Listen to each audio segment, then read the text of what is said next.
Independence Bowl, an Espn classic, a tribute to Olympic filmmaker Bud Greenspan.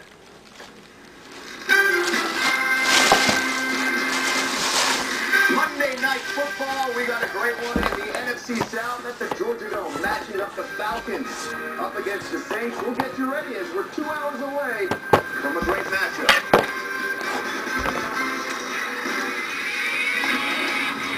That's part of life, but we'll go on, and I know the 49ers will do great. This is Sports Center.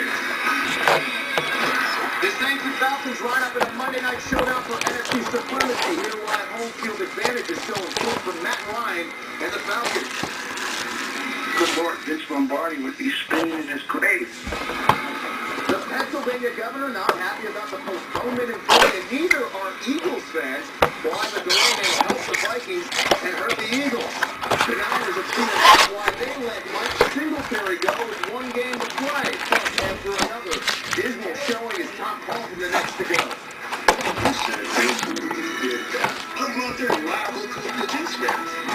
And DJ Porter drops the year on the year. Great sound bites. Don't miss his take on the best NFL sounds of the year. Next.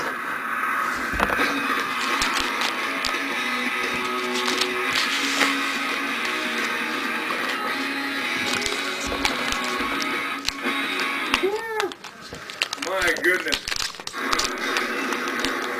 At this hour, Shaquille soundbite cost him $35,000 after fouling out of Sunday's game with the Magic. He said, I guess they came out to see number 26 today. The only guy wearing number 26 was official Bob Delaney. $35,000 fine for Shaquille O'Neal. Speaking of big men, the Rockets talking trade. The team fielding calls on center Yao Ming, according to Yahoo Sports. He's hurt. He has been for a few years. His contract is pretty enticing because of the insurance, and it expires after the season. Possibility his career expires as well with all these injuries. We'll see if a short-term deal can be reached. Along with Kevin Gandhi, I'm Carl Rabbits, the latest edition of Sports Center. Every NFL game scheduled we play tonight is actually going to be played. This is good news. We'll get to all of yesterday's news with Chris Mortensen and how it affects the present and future of teams and their coaches in a minute. But let's get inside the dome where there's no snow or wind. Yeah, just the third time in the last 2 decades, Monday Night Football will feature 2 10-win teams. We're talking Falcons facing the Saints, and the Falcons can clinch the NFC South and grab home field advantage throughout the NFC playoffs with the sweep of the defending Super Bowl champs. The Saints can get into the playoffs with a win, and they still have a shot at the NFC South and the #1 seed if they win their final 2 games, and the Falcons lose out in star power at the quarterback position. Drew Brees against Matt Ryan. Matty Ice has won 19 of his 20 career starts at home. Stuart Scott picks up our coverage from the Georgia Dome. As always, Sports Center's coverage Monday Night Football, the pregame fan on Wrestling MC. I don't think that's a fan. I think that's John Abraham. Falcons defensive line.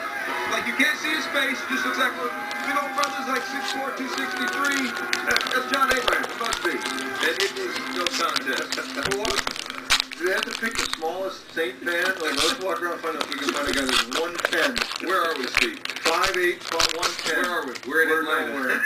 We're in Atlanta. What do you think? Hey, Stuart Scott, Matt Millen, Steve Young. There are ways that the Saints can lose tonight and still make it to the playoffs, but it's more complicated, more difficult, and more nail-biting. So they want to get this thing done. Last year this time, though, they were 13-1. Their record's different this year, Steve. Is Drew Brees a different quarterback this year than last year? No, I mean, he might be pressing a little bit more because he knows he's under more pressure. They're not running the football that we did last year. That's a big issue. And he's not getting the ball back as many times. We talked earlier, 37 takeaways that Saints defense last year at this time, 21 this year. That's 16 less opportunities with short fields that Drew had last year. So this is all just putting more pressure on Drew Brees. He's as good as they get. He does not, unlike Tom Brady, he does not get the protection that Tom does. You can see the difference. He's still got this team in contention and can speak very loudly tonight about the future of this team into January. And I think the rest of the league is waiting to see exactly just where this Saint offense is. They know what Drew Brees is. That's no question. I think the biggest thing with his offense is they have not had a running game. You touched on it, Steve. They've been running back by committee. They finally got Bush back. He's healthy.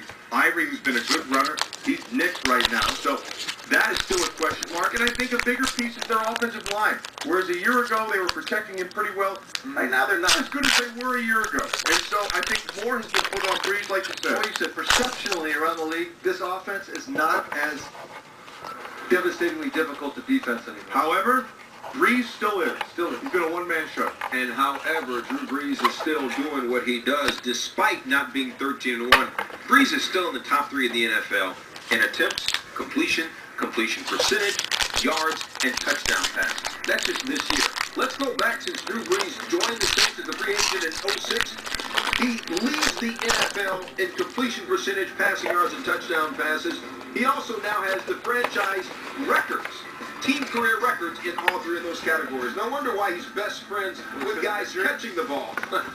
With Moore and the Saints and their offense. Here's Susie Culver with the team report. You're right, Stuart. He makes it easy for the guys to do their job. Still, this has to be the most underrated and certainly the quietest group of receivers in the NFL. I asked Lance Moore who sets the tone, and he pointed to Marcus Colston, who happened to be sitting right next to him. And he said, he's our guy. He's our leader. And he's the quietest of all of us, so we're not going to do anything to overshadow him.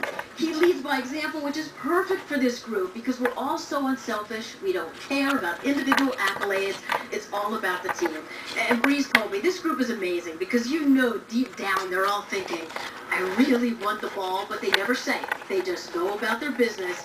They work hard, and they know if I'm in the right place, Breeze is going to find me. Stuart, they are an impressive group. Yeah, Susie and like 10 different Saints receivers have at least 20 catches, so Drew spreads the wealth.